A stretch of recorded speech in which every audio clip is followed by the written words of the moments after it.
I feel like I picked the wrong season to pick up poetry, but nevertheless, let's get to it. A Lone Star Showdown took place on Monday night. But like the recent results, it wasn't much of a fight. There were a few good things, including Turpin time, but by the end of the third quarter, it was curtains time. Never mind. Off to Washington, another mediocre team that will get all the hype. And for us Cowboy fans, we have another week to slowly die on the inside. All right, boys. Monday night game.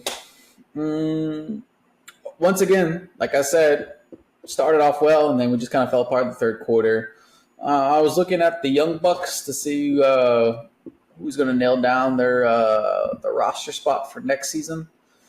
But honestly, I didn't see too much good happen from anybody. I didn't think anybody had a spectacular performance. You know, Overshown has been the guy that's been leading the charge, but I thought he was just okay this last season. Maybe it's just because we're get a little fatigue of saying the same guy over and over again. So obviously he's not bad, but I was looking for other people, I guess is what I'm trying to say.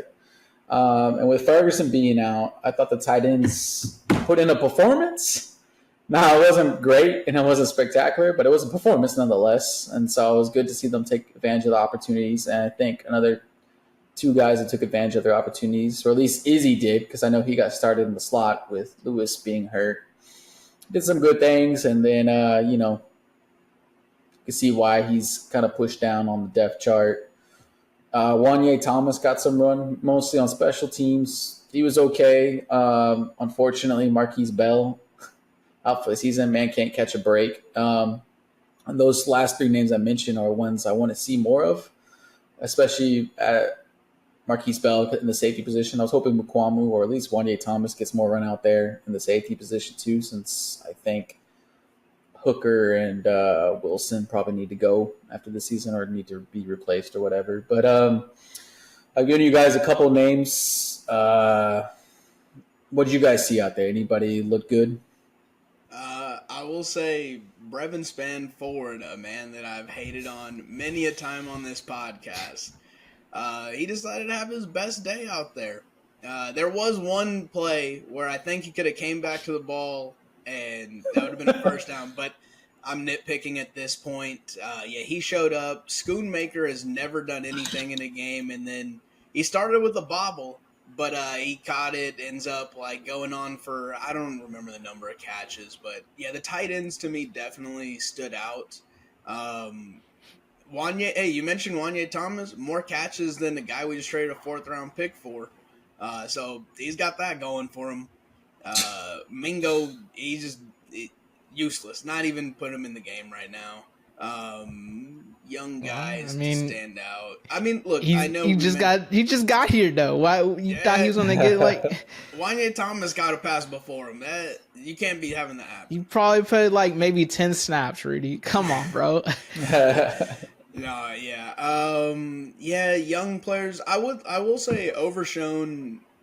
I think we got like extremely excited that we actually have a player that can attack with speed and show some desire to actually pop some pads. But he keeps overrunning players at times, so I kind of need him to chill out with that a little bit. He'll miss a tackle here and there. There wasn't much else standing out that I can like think of immediately. Hey, don't forget big man Mozzie. That dude, apparently he showed up. I think he made a couple of tackles. Wait, hang on. I gotta pause right there. It's not that I saw him play well. It was apparently he showed up. All right, I'm sorry. I think.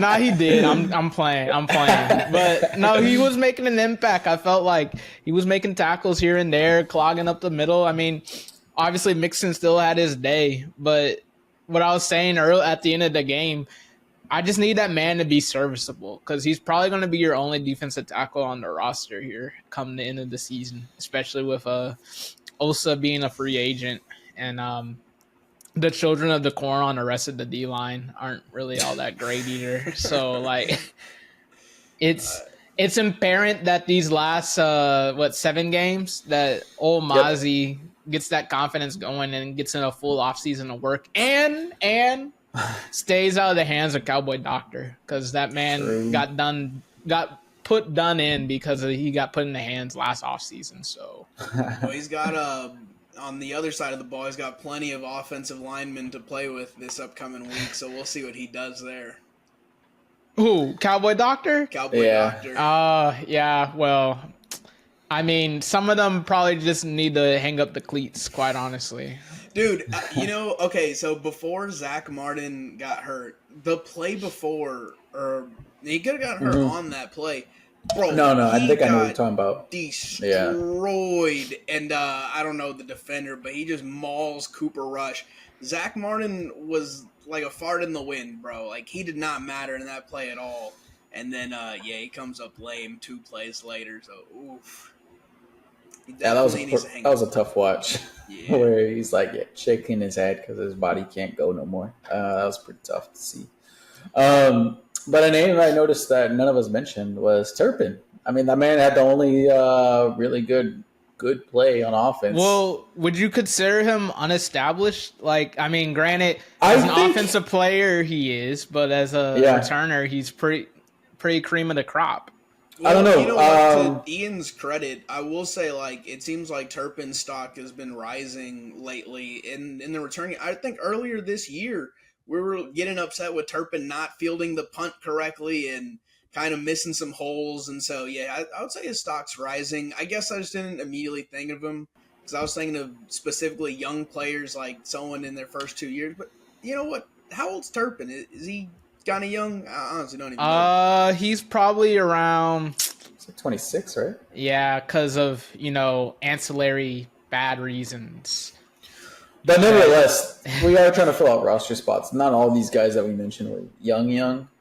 I think Wanye Thompson-Izzy had been in the league for at least 3 years. I guess my point about bringing up Turpin was that, this is a guy that maybe can get a spot in the receiver position. It's nice to know that he's got breakaway speed, and I haven't seen that from him in the return game. It was good to see that he has a route or, when he has an opportunity in the offense, he can take care of it. Now, why he only gets, I think, one more target the rest of the game is something that we could talk about with McCarthy, although I feel like we've already had this conversation about McCarthy plenty of times. Just don't understand what why didn't he does for the Ryan Flournoy offensive game. become the feature receiver for a while? Well, I don't even think he was a feature. I mean, Spanford and Schoonmaker, bro, weren't these kind of high investments for these guys, these tight ends? I mean, Schoonmaker, yes, but I don't know about just because Jerry's a little bit of pocket change went towards him to keep him free. Towards Spanford? Yeah, okay. Undrafted free agency. I wouldn't call that they got priority. The first time a player Jerry likes, just because Jerry liked him, he started getting more PT and targets. I mean, that's he had to play Rudy. Ferguson got hurt. I don't want to get. I don't want to bog down on Jerry's decisions. I don't want to bog down on these. Isn't he? Is he hurt too? Who? Fant. Oh, well, I thought he's been gone. He played this game. Did he get hurt this game? I don't know. Anyways, Stevenson. But these guys, I guess, maybe not so much Spanford, but I thought these were Schoonmaker for sure was a high investment. And when that guy touches the ball, bro, like Rudy mentioned, that man barely caught the ball before nearly dropping it on contact. I think he caught it twice on that first catch of his, but no dynamism after the catch like that we see from Ferg or, dare I say, the man on the other side of the field. Schultz. At least that man had one move and then can maybe do something, but falls forward. Yeah, Schoonmaker falling forward's kind of a skill. I agree. yeah, me too. Schoonmaker and Spanford, man, I didn't see nothing from them. So yeah, they had their touches, but didn't look too dynamic. The offense, fellas, got a whole lot of CD Lamb camera shots this game. Now, the man is handsome, so I understand why the cameraman keeps going back to him. But is anybody else getting a little concerned with his body language? You guys know me. I am a member of the body language police. Well, and so I will be quick to throw charges on a player, Bro, and I think it has a negative the impact. body But language it's police. sorry, Defund defund the body it. language police. My goodness. So you have no issue with it? No, like you Okay. should be pissed, honestly. Like this has been a horrible stretch of games. You do play solid, but your team's not good enough. Well, everyone's Honestly, pissed, I would think. the worst body language I think that could have come out of CD Lamb was him saying content to like be like, yeah, I did my job, my team's trash, but whatever, it's all good. Like I want him pissed at people and pissed that they're not winning games. Like I don't know, I can't get upset with him. Well, I mean, I can't really say I know what you're talking about because I was at the game, but his quote post game wasn't the worst in my opinion. True. I was going to say in his defense, yeah. That was a pretty good quote by and large. And the fact that man, him, Micah, and Travion, obviously they're the same. They're the healthy stars on the team and the ones that are going to get paid. And they're still giving effort 100% despite obviously the ass whooping. Well, let me rephrase that. I wouldn't call it an ass whooping just because I feel like it's been close the last two games until the fourth quarter. So I feel like all three have given the offense a shot to maybe win the game or take the lead late in the game. Even though like one of the players is a part of the offense, I think he's doing all he can despite the quarterback and the O-line play. But I'm not as concerned. I think the quote is maybe more telling than whatever the camera catches on the sideline, so to speak.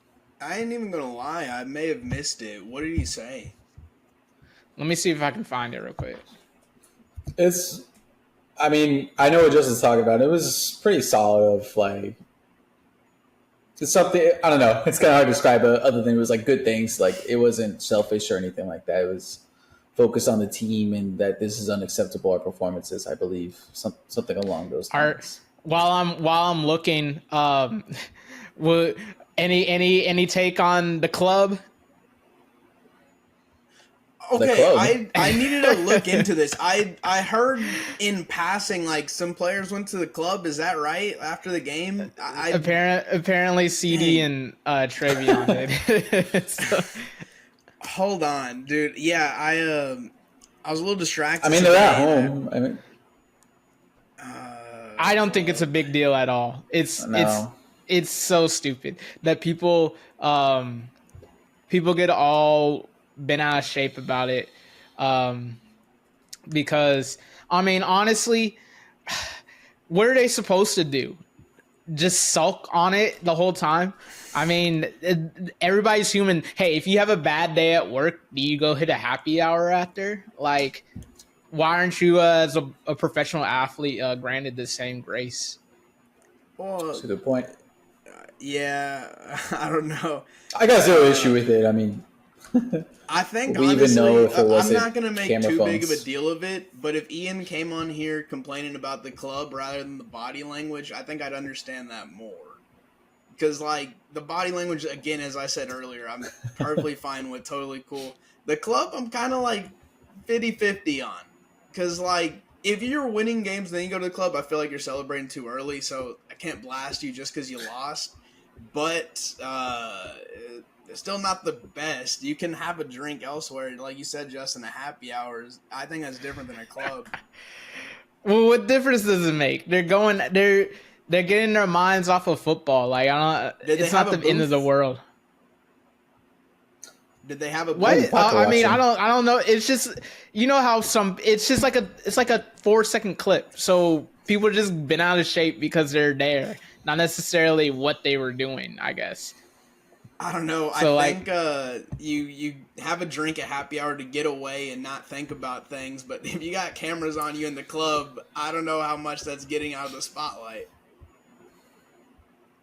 Yeah, I'm not a multi-million-dollar athlete where I'm thinking, yeah, just go to Applebee's, bro, and get an Appletini. You'll be fine. Like, I'm not going to act like my life is going to be a happy hour in the club or two totally different things. Or I don't think they're that different. They're just different, I don't know, circles. So different. I got zero issue with it. I don't know. I mean, it's not the biggest You're deal. at home. It was a game at home. Tabloid thing, but it is a little cheese. It's Well, dark. Rudy, as long as they show up to get treatment or getting filmed the next day, what's the big deal? Well, I think also that's why I'm not making a super big deal of it too, because CD is very consistent with his play and being that hard worker that he is. So I don't know. I'm just saying it does look a little odd, but yeah, I'm not gonna make a big stink over it. All right. Now, fellas, I think we're gonna have to talk about the front office eventually because I think we've exhausted all the coaching talk, and eventually we have to come back to the guys making decisions. I don't really have a problem with what Jerry Jones says, just because I think it's always nonsense. But the way that they've let the season go, I guess the best analogy would be a rudderless ship at sea, no direction, and kind of changing by the wind blows. I got real issues with, and I struggle to see the point of keeping McCarthy around in the season, especially if you want to get a look at these young guys and this man seemed very hesitant to get Trey Lance out there. I guess they're still trying to play for a playoff spot, but I feel like we can all see that writing on the wall, and we want to see less Donovan Wilson, less Malik Hooker, more Wanye Thomas out there. Unfortunately, can't see Marquise Bell, but we'd like to see more of these young guys get reps, and I don't think the coaches have any desire to do that because why would they? And that's where it comes back to the front office. Do you guys have any opinions on what I've said, or you guys just I don't.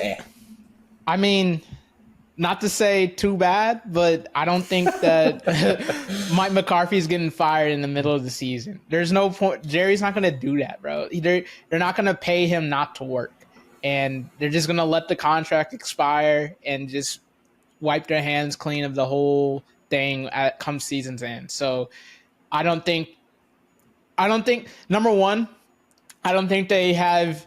I think it speaks volumes that Trey Lance hasn't played yet, and I think that's more so has to do with Trey Lance than it does the coaching staff or the front office. I think they all kind of realize that this isn't going to work out.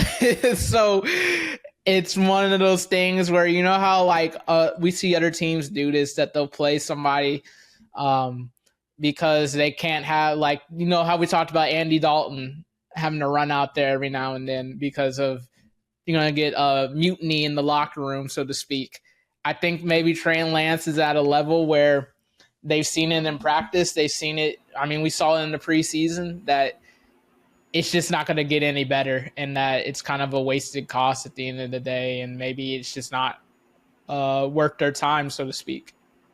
Yeah. I agree with Justin for the most part on the too bad comment. Also, what's your alternative? Like, earlier in the season, I kind of gave up on everything, and I was like, all right, well, just give me anyone else to call plays. And I kind of still feel that way, but I hate when the Cowboys have to make a good or bad decision. They tend to pick the worst option, so I'm fearful for even what that looks like, of the unknown.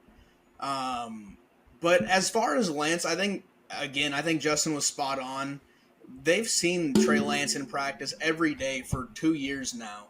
And clearly, I mean, if there was a time to put him in, it's after last week or, this week. They don't believe in him. I mean, last week when he got play, when Cooper Rush came out of the game, he was in for 2 plays. They were read options, and then they took him right back out when it was like a 3rd and 10 because they didn't trust him to throw for it. So I think there's no faith in Trey Lance. I will say, if Mike McCarthy wants a job in the NFL, if he can win like 2 games with Trey Lance at QB, he might find himself somewhere with the job. But because I mean that'd be a miracle. That'd be quite the accomplishment to me. But no, I don't know. I'd like for them to show some initiative and play some younger guys. But like Justin said again, there's no point in that. I mean, if you don't believe in who you have as backups to come in, be starters, and produce, they're not going to do it. I mean, they're just holding on, every single coach at this point. Before you go, Ian, I do wonder though, and I guess this speaks to your earlier point about what is McCarthy even here for. On that 4th and 2, after they got the personal foul or whatever to extend the drive, I do wonder, it's like, well, damn, that's the best play. Not to be like armchair coordinator, but like, I feel like if you're going to have him on the roster, that would be, you can't use him like a la Tebow, like in the sense of like, hey, okay, bro. I'm glad you brought up Tebow. Because that was actually going to be my counterpoint. Oh, well, yeah, like... Oh, my God. Turn Lance into 2006 Tebow or whatever year that was. Not even that. Like, I'm not saying he has to be full-time, but, like, look, it's well accredited that all the backs on the roster struggle to pick up the yards. I'm not going to keep harping on Rico Dotto, and they seem to be... McCarthy especially seems to be fuck it with Zeke these days. So why not throw Lance out there to run a nice little read option on a situation like that? I honestly think, Justin, that's a really great point too. Having some gadget play. It's not even a gadget play. I mean, it's a straight up read option. But right now, like the way that Houston stacked boxes and blitzed, shutting down the run game completely, you have to trick it up a little bit. And look. It could have worked. There was an open man. He just missed Mingo, but again, he rolls out. Everyone's running 5 and out, 10 and out, whatever it is, and then one dig route basically. And well, the thing is, okay, so my counterpoint was going to be Tim Tebow. We saw that man win NFL games. Hell, he even won a playoff game. So we see Taysom Hill do good things in the NFL. We've seen Terrell Pryor get some wins in the NFL. You can do it with a running quarterback, or a quarterback that's not super arm talented.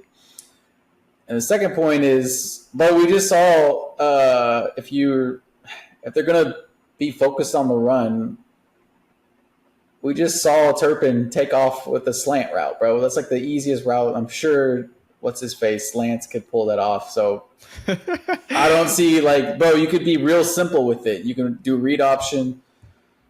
Either just focus on let's just beat the 11 and Lance just outrun the guy who's a one-on-one with you, or hey, you could just do the simple slant routes and maybe you could take off again like we did earlier. But this seems resigned to the facts. And I know he's not a running back, so it's not technically a wildcat, but you can run a wildcat style offense with Lance, and I don't know, at least you'll take one oncoming defender. He now has to account for the quarterback, and maybe that helps whichever running back's in the game get an extra 2 yards or something. Yeah, you could mess around and try things. But I want to make sure I'm clear that I'm not delusional. I've seen Trey Lance quarterback and as a runner, but that man is a straight line speedster. That's it. That man has zero wiggle. Wiggle. It needs to be power shit or something lane. There's no cutbacks or anything with this man. So, yeah, let's not get it twisted. I'm not asking, hey, just put him at running back because he could do something. No. That's what I'm saying. Give him that read option, bro. Maybe he could fall forward for the 2 yards. Because I would have liked to see what had happened if the game was 17-14 heading into the fourth rather than, turnover on downs, and then Houston went up 20-10, and then that's when Cooper Rush. I think it might have already been 2010 because it was 2013 when then he made the field goal. When he took the point. Yeah, then I would like to see what had happened if it was 2017. Yeah, me too. Yeah, that's fair.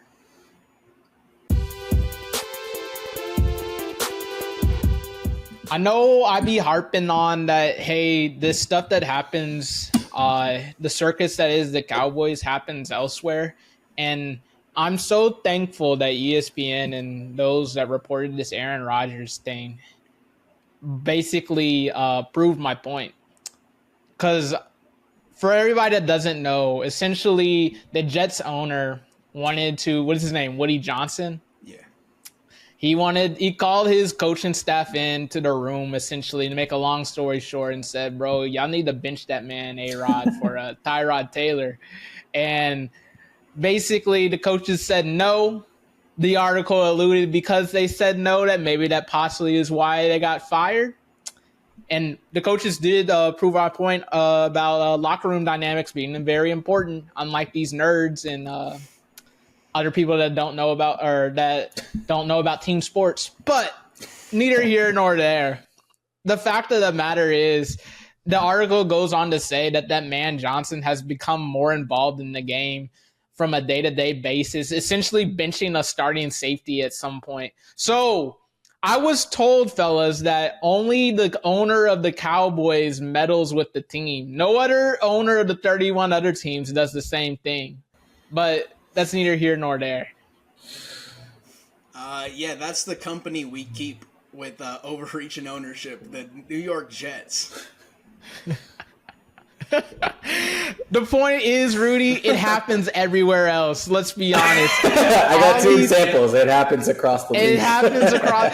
It's just the two examples, and it took an expose for this to come into the limelight. It's because they got the most hated team in the world and one of the most hated players in the world at the forefront of it. The most hate. There are party lines that are drawn when it comes to Aaron Rodgers. But anyway, no, I'm glad that, you know what, Woody Johnson, the former U.S. ambassador to the UK, Yuck. Way to go. Way to stand for something. The Aaron Rodgers regime has got to end. It won't. This man is a pseudo GM. I've said it from week one. They were frauds. They have been frauds. It turned out that after that meeting, 2 people have been fired, one the GM and one the head coach. So Woody Johnson may have lost that argument, and his team's losing, but I think he's winning the war. The war on Aaron Rodgers, even though they keep making the wrong decisions, keep letting that ship steer the wrong way. Let it go all the way downhill and burn. It's entertainment to me. Rudy, he was part of the reason why Devontae Adams took his Taco Bell to New York. So how could he be winning the war on A-Rod if he's helped supplying the guns? This is very confusing that Woody Johnson... With the weapons that I'm giving you, that just is exposing you for the trash that you are.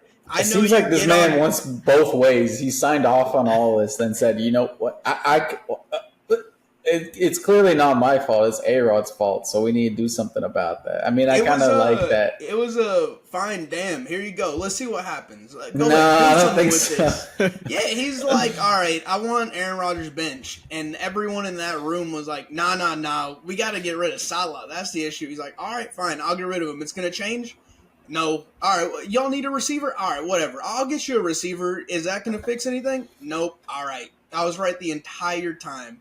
He's just exposing the frauds for who they are, giving them every tool at their disposal and letting them fail with it. Nah, I bet you that guy was talking crazy at owner meetings, and now he realizes all the crazy noise he was talking ain't gonna come to fruition. So he's trying to double down. Oh, you saying that he was toting the line with all the other owners, saying, "Hey, bro, I got 12 back there. Y'all better watch out. We almost got y'all on these Mark Sanchez years. Now we got a real quarterback." Exactly. That man just embarrassed him. Nah, this is a man who had U.S. duties, and he came back for a football team because they're ruining his good name. I don't even know this guy. I'm caping hard as hell for him right now. But you're that anti-Aaron Rodgers? That's disgusting. I'm just I'm a man who sees what's going on and exposes. Hey, that dude got maybe 1 to 2 years left in the tank, so it's gonna be over here sooner rather than later. A year or two of throwing the ball into the ground 4 yards short of his intended target. I think he's already in the tank. Just that doesn't mean his mind isn't already hasn't given up, so to speak. He's the smelliest thing in the city of New York. That's saying something. Well, speaking of smelly, Ian, I know there's a narrative out there that I tend to agree with too. That's pretty smelly. Care to elaborate about the old Denver Broncos? We all think they're a good team, but the narrative surrounding the team. Well, I wouldn't go that far. I wouldn't say they're a good team. They're an okay team. But the smelly narrative that is floating around them is this dumbed down NFL media's thing that's been going around the NFL, and that's this. I guess good teams are because of good quarterbacks.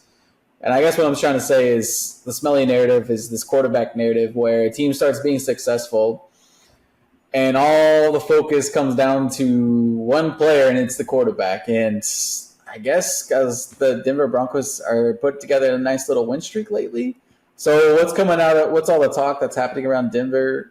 It's Bo Nix. He's figuring things out, and he's looking like maybe the best rookie quarterback out there. I mean, who's to say? I mean, can you even dispute that if they put together a win streak? Yes, I can, because I watched them play. And, boy, he is probably third on that list of why that team is successful. It has something to do probably with the defense, number one.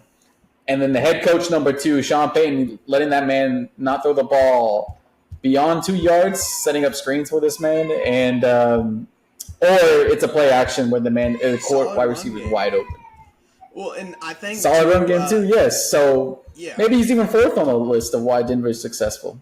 It's so funny too. Oh, and it's not a win streak, by the way. They've lost 2 games going into this game against Atlanta, so they weren't even on a streak. Oh. Their win before that was against Carolina, and then the rudderless Saints. Now they are in a playoff spot right now. We're very close, a game out maybe. But yeah, Bo Nix receiving the hype. They're in the playoffs. It's reminiscent of when Mac Jones was getting a lot of hype when he started, I think, like 5-0 with the Patriots. And while, again, not doing anything at all, really, but that he just happened to be the quarterback of a team that's winning. That's the league that we're in. I mean, that's why some people think the NFL is a poor product, because quarterbacks aren't throwing for 400-yard games every week. That's just bad, poor narrative. That defense deserves a ton of credit there. And you know what? I thought Sean Payton was a little washed, so I'm going to have to eat some crow there. He's killing it over there with a quarterback who can't throw beyond 5 yards. Hey, if all Denver needs to do for me going forward is impact seeding for KC, they're good in my book in that case. If they because they should have beat them the other day. Yeah. Had they not had a field goal block, but yeah, that's neither here nor there. But yes, stinky narratives. We always got to elevate some quarterback, because NFL media has hitched their wagon to a bunch of quarterbacks that they got drafted this year that can't play, aka Caleb Williams. But nonetheless. Okay, I actually have this written down as counterpoint, Caleb Williams, because that man actually this is the wrong week to criticize him, because I think that man probably had his best game in that loss to Green Bay, where he was finally just taking what the defense was giving him and stopped trying to do all this college shit that he did. But also on that game, Justin, I still don't know why you come at me with all these turfs talk, because a game played on grass, that just looks nice, especially divisional matchup between two teams like Green Bay and Chicago. I don't know, man. That Jordan Love made me a little wheezy if it wasn't for the grass. But I mean, yeah, we'll see. Well, you're just lucky that game was played in November and not December, because then you would be copping a different plea, because it would be some silly snow on the ground, and then the two quarterbacks would be even worse. That's all right. The quarterbacks don't run my league. Maybe in your world, but that's all right with me. They don't. But if I'm going to have to get it forced down my throat, I at least want the propaganda to be believable. No, yeah. And look, Bo Nix obviously isn't Mac Jones. I was saying that earlier. But, the narrative's just, you can't swallow a pill that large of a lie. I mean, that's ridiculous. Now, you know who's, I'm sorry to interrupt you, but you know who's right behind Bo Nix in the Rookie of the Year odds? I'm listening. Your favorite QB, Drake May. Uh-oh. Above Brock Bowers. Is he really? What's wrong with Drake May? Well, hold on. Why is he above Brock Bowers, first of all? Because this is your league, Justin. This is your quarterback-driven league. Dude, that dude Brock Bowers might be the best tight end in the country. Dude, what are we talking about? Yeah. That's sickening. He's got farmers feeding him the ball, and he's still eating. Matter of fact, put Brock Bowers as rookie of the year. What has Jaden Daniels done lately? What has he done? Oh, hating on Jaden. He's a leader. Has he gotten in the end zone of late? He's a born winner. Has he gotten in the end zone? I don't think he has. Did they score against the Eagles a touchdown? Yeah, they did. Eckler did, I think. Scored a garbage time touchdown. That's all right. Yeah, Jaden Daniels scored a touchdown. What, a Russian one? Man. Yuck. It was a passing one. You hate on Jaden Daniels too much. That's not true at all. In division? No. I mean, you're blinded by them being Washington and in division. You don't want to give them any credit. Well, it's going to be scary because Deron Bland back this week. We already know that Terry McLaurin's resume against Travion Diggs is. So we'll see what's going to happen this Sunday. I'm not saying that it's going to be a dub, but I'm not going to say it's going to be a great performance by Mr. Daniels, so to speak. Speaking of poor performance and seeding, so to speak, Pittsburgh. I know we were tooting their horn last week, but man, could they get the 1 seed, quite honestly, at the rate that they're going? I think they kind of all got the AFC North all but wrapped up, quite honestly. But they haven't played. This is the first divisional game. So? They already won up on Baltimore, and Baltimore can't ever beat them. If they drop all the divisional games, I would say they're gonna drop 2 games to the Browns and then 2 games to the Bengals, who can't beat nobody in the AFC North. To the Browns, no. Bengals, you never know. I can see them dropping 1 game to the Bengals. I mean, go check the Bengals' resume when it comes to the AFC North games. I'm just saying, man, divisional matchups, I don't know. I don't want to say it's a guaranteed lock, but I will say they are absolutely the front runners in that division. I mean, I think 3 weeks ago, we would have, all been on Baltimore's train there. No, you wouldn't have? No, bro, that team is so unserious in the Pittsburgh or serious in the 3 weeks ago, that was like Russell Wilson's. Has he been back for 4 weeks? Bro, trust me. Baltimore has been. I think we've all said that they're unserious and been fluctuating a disaster. Of course, Pittsburgh was 5-0, and then and that was before Russell Wilson came in. They weren't 5-0, but they were 3-0, I think. They were always close to record-wise. Allow Rico Dowdle to run all over him and Jalen Tolbert to catch every pass. I mean, I don't think any of us were saying the Steelers looked that dominant, especially not as dominant as they were against Baltimore. And mind you, it was all field goals. They did not get in the end zone 1 time. But, yeah, I don't know. I remember you a few weeks ago. When you start off with that, telling the Steelers. No. When you say that means that shows me that you're not too far away from that quarterback narrative I was talking about. True. Because all you're looking at is points put up. You're talking about offenses, blah, blah, blah. Bro, this is a defensive team, Pittsburgh is. And then in Pittsburgh, in Heinz Field, even though it's not called that no more, on that natural grass, in those elements, bro, that's their playground, and that's their home field is that voodoo. I don't know. They got that voodoo in that stadium that no other team gets. I only bring up the QB because someone's got to lead them down the 40 yards before they kick a field goal. And now look at a turnover. QB was not doing that. They turnover in special teams, Rudy. They're gonna get it done. Now, look. I mean, they're the first in their division for a reason. They do got that defense, but yeah, I don't know. I don't see and the special Ravens teams. coming You're telling me. Well, things are going to get pretty interesting for the Steelers come December. I mean, obviously, to your point, Ian, they got their slate of the division games for whatever reason. Browns, Bengals, Browns. Then they play the old battle for Pennsylvania, the Steagles. And they play the Browns on Thursday, so that's a short week, and they have to go to Cleveland. So I just feel like bad things happen to traveling teams. Yeah, I don't know if Cleveland's like that, but they get to play KC on Christmas Day. I think that's going to be oh boy, some narratives are going to be written in, and it ain't going to be too kind to the boys in red. Quite my honest opinion. Interesting. Yeah. Oh, boy. There's going to be think pieces written if the Steelers shut down Mahomes. Well, Mahomes stinks, so... Yeah, I was going to say that man been shut down. Well, okay, but everyone's assumption is that he's going to start getting together, and if by December 25th it's not there... No? Okay. He ain't getting it together, bro. That team He's is cooked. the team is just a defense. The team is just they're Midwest. Well, I guess Pittsburgh is in the Midwest too, but they're central. They're farm. If the Steelers are industrial defensive team, KC's farm defensive team.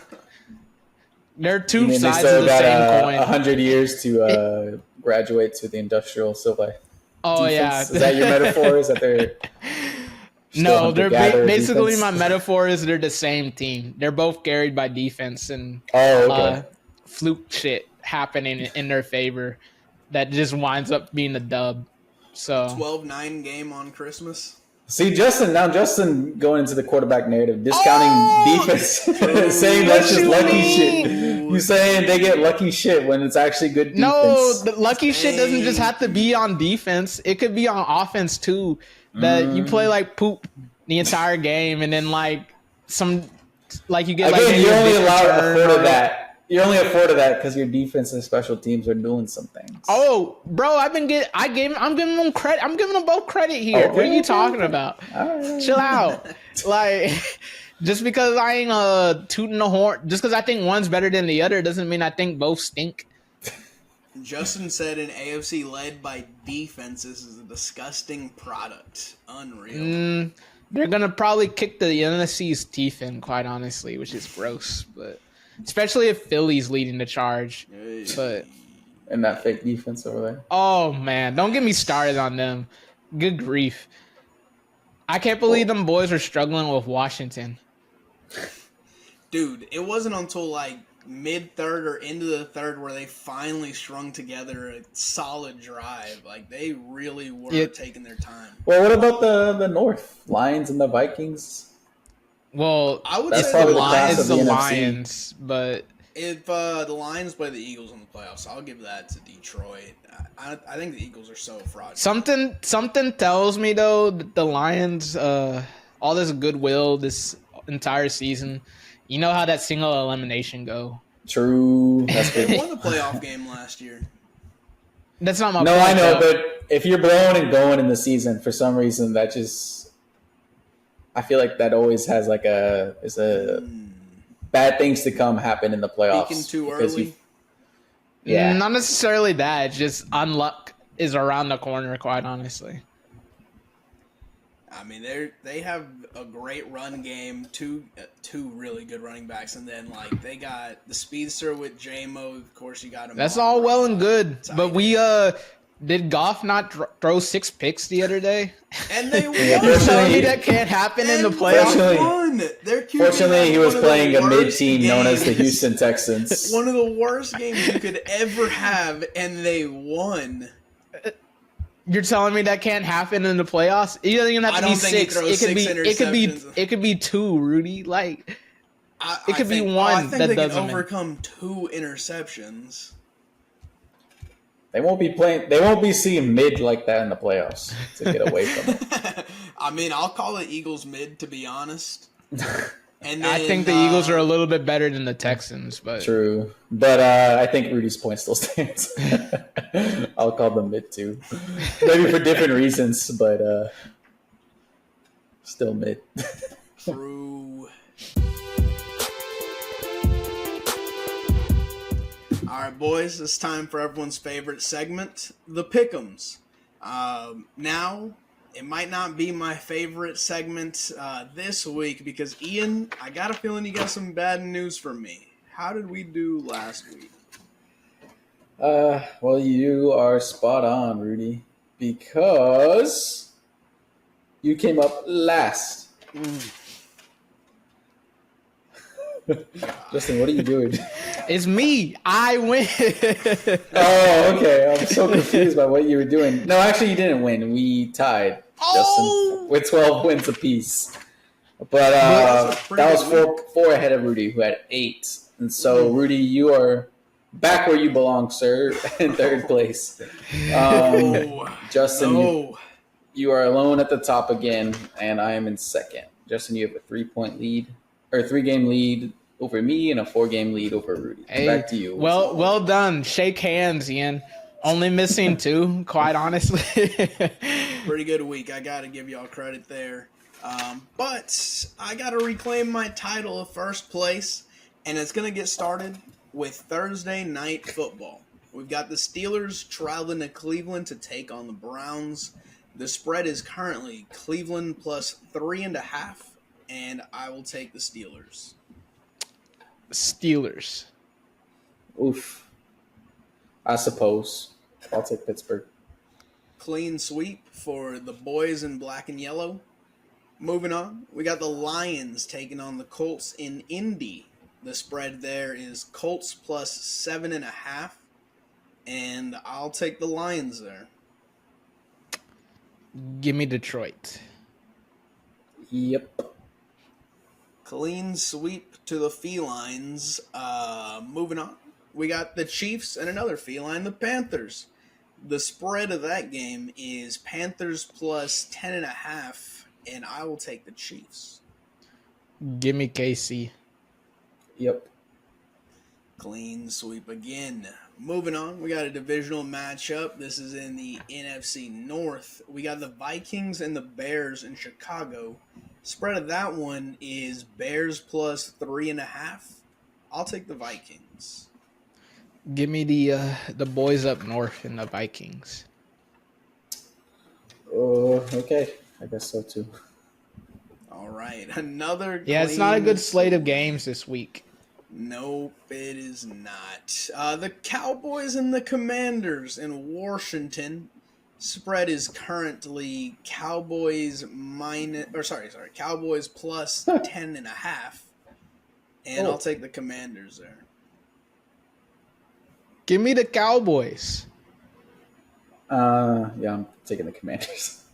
All right, Justin, that'll level you off with Ian after you lose that one, and I gain a win on you. The Buccaneers and the Giants in New York. Danny Dimes benched. Spread is currently Giants plus 6, and I'll take the Bucks there. Give me the Buccaneers. Yep. Clean sweep again. Moving on. The Patriots and the Dolphins. This will be in Miami. The spread is currently Patriots plus 7, and I'll take Miami. Give me the Pats. Pretty big spread.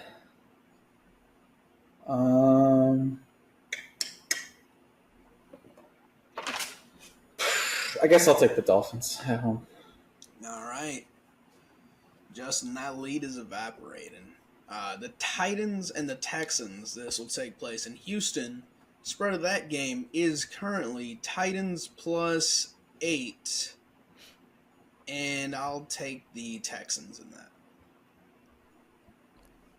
Give me the Texans. Yep.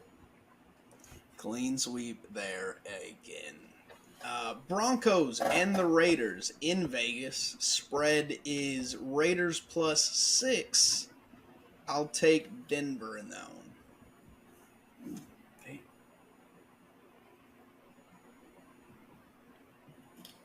Give me the Broncos.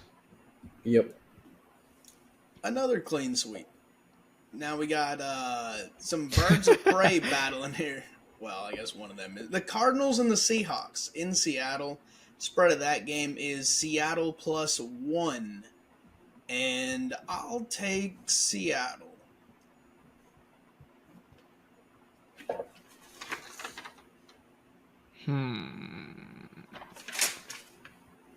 This is maybe the only good game on the schedule this week, quite honestly.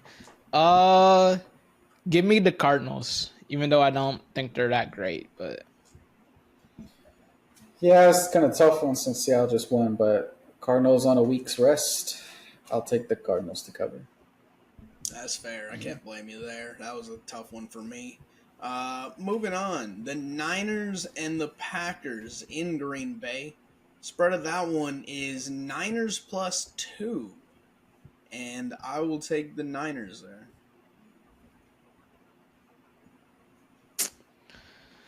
Give me Green Bay. I think the Niners.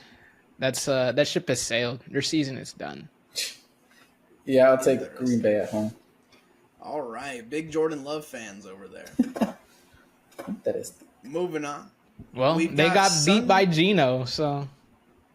I got you. That's fair enough. Sunday Night Football. The Philadelphia Eagles are traveling to Hollywood to take on the Rams. The spread is currently Rams +3, and I'll take Philly. Give me the Eagles, I suppose. Yeah, I guess so too. All right. The trend of clean sweeps continues. Finally, Monday Night Football. We've got the Lamar Jackson-led Ravens traveling to LA as well, hosting 2 primetime games, the city is, taking on the Chargers. The spread of that one is Chargers +3. I'll take the Ravens. Oh, the Harbaugh Bowl as well. Sadly. Give me the Ravens. I can't believe I thought about it. Yes, everybody doesn't know the Ravens play ass until they lose, and then the next game is usually a primetime game and they show up. So give me the Ravens. So we're going to finish the week with another clean sweep. Can't make up too much ground this week, but ground will be made up nonetheless. We're going to come back next week, and I promise you, it's going to be different. Ian's giving me good news next week. Guaranteed. I mean, I think you and Ian basically picked every single team together. Well, after I picked it, Ian's like, that is a pretty good idea. I'll follow But that's neither here nor there. Anything else? Nah. Let's get it.